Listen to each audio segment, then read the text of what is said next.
呢個櫃有個有趣嘅地方就係咩咧？吊櫃咧冇落避震啦，咁樣咧就有絲桿掉落嚟嘅，冇落避震，但係咧又加多4條洞喎。點解咧？完全冇避震咧，完全冇避震喎櫃，加多有絲桿又加多4條洞落嚟，最後發現咧原來呢4條洞係點解加咧？原因就係呢度，因為呢條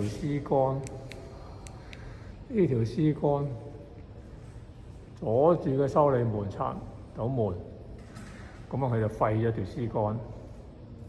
廢咗條絲桿咧，佢又唔會將條絲桿改翻出少少喎，就寧願加4條洞落喺度，拆咗條絲桿，咁啊唔阻我修理門。神唔神奇啊？驚唔驚喜？真係意外啊！真係神奇啊！呢個櫃，而家啲吊櫃係咪唔需要落避震咧？我真係唔清楚，真係唔清楚。正常應該落避震嘅啦，完全冇落避震，個櫃唔會震嘅唔通？